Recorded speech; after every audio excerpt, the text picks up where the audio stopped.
inline 60. Engine configuration. V-type engines. We have V6s, V8s. Long time ago in history, there was a V4. Yeah. A lot of motorcycles are V-twins.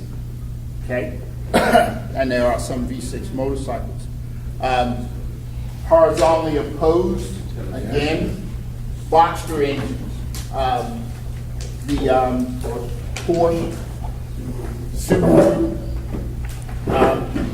Go back in time, there was a Ferrari, V12 Ferrari. I'm sorry, a flat 12 Ferrari. Okay, Toyota. Slant, don't remember? Come on, guys. What? Thought you were a real Toyota man. No, my mom was like, you $10. Okay, slant engines. There were a couple in the Toyotas, the Camrys. Everybody might not remember, but Toyota had a van. It was called a Previa, and it actually had a slanted 4-cylinder supercharged engine under the front floor. So it was a front-wheel drive van with a supercharger.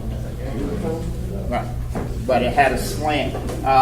Chrysler's more famous for it with their slant 6 engine. Actually, there's one outside, and the engine actually leans to the side like that. The pistons run on an angle like that. So great engine, had a lot there. Longitudinally, that's how it's installed in the car. Normally, when we talk about longitudinally, the engine fits in the car between the front fenders. This way, it faces forward. Okay. Even some of the cars that we look at that are front-wheel drive have longitudinal engines in it. Audi still uses it. Some of the mid-90s Chryslers, the Intrepid, okay, it's front-wheel drive, but it has a longitudinal engine in it. We talked about one yesterday, the Acura, the Vigor, front-wheel drive, longitudinal engine. Yeah. And actually, we talked about it. I'm leaving yesterday. One pulled in the parking lot. I said, "Oh, it is." It does exist. Okay, of course, front-wheel drive. FWD is front-wheel drive. Okay, those are your acronyms. Most front-wheel drive cars, the engine is mounted transversely, so it goes across the front of the car.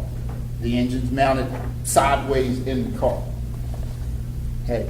If it's rear-wheel drive, it's going to be mounted longitudinally in the car. RWD, of course, is front-wheel. Rear-wheel drive. You ready to say it wrong? You got your car with us more? Huh? Said you got your car with us more? Yeah, I don't. Coffee's overrated. I might have to go back to okay, so yeah, 80% of everything that's front-wheel drive has a transverse mounted engine. It works somewhat. Okay, OHV. OHC is overhead. Oh no, overhead valve. Overhead valve. This is overhead valve. Okay. Camshaft in the block. Cylinder heads are on top of the block. The valves are up here. The camshaft location determines that. Okay, so this is actuated with a camshaft, a lifter, and a push rod to actuate the rocker arm. Overhead valve. Okay, still exists. We still use it. Works really good. Okay. OHC is overhead cam. The engines that we're working on are overhead cam. Most of the industry is overhead cam. Overhead cam engines work. They just don't develop a whole lot of low-end torque. Okay.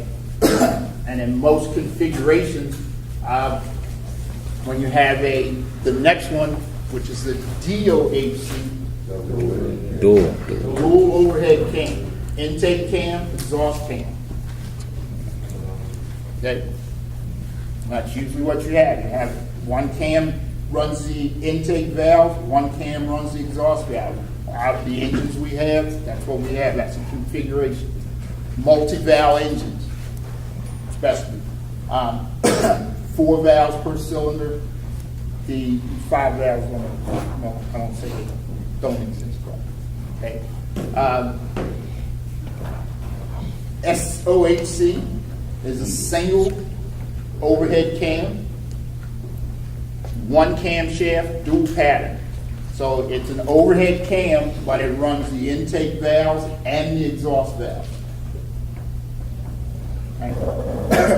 A little bit simpler, sometimes overly complicated. You can have a V-type engine, again, with 4 overhead cams. I'm sorry.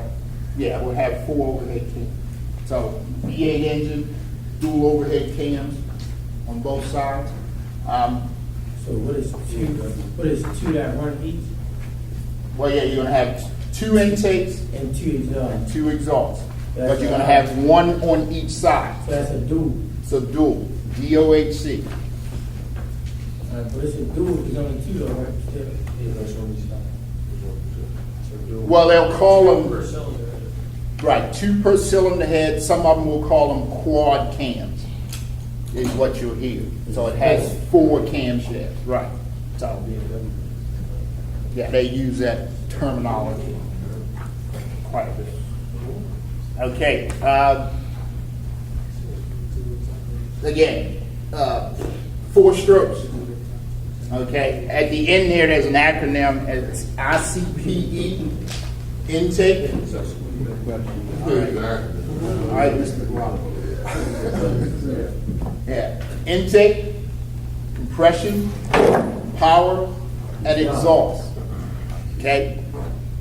And make note there that the ignition is an event.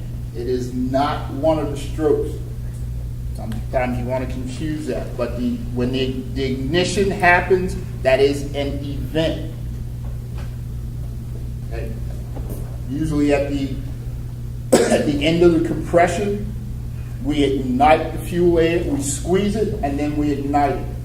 The explosion or the power stroke is the explosion and the expansion of the gas. Pushes everything away. 2 complete revolutions of the crankshaft to complete 1 4-stroke cycle. Okay? So it will be written as, some cases, as 720 degrees. You might not see it as 2 revolutions.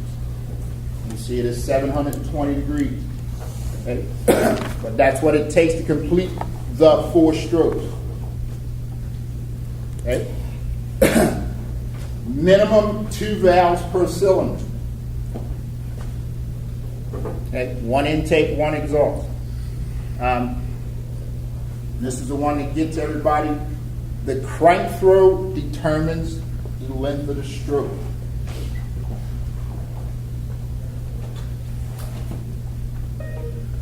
Okay? Ah, crap.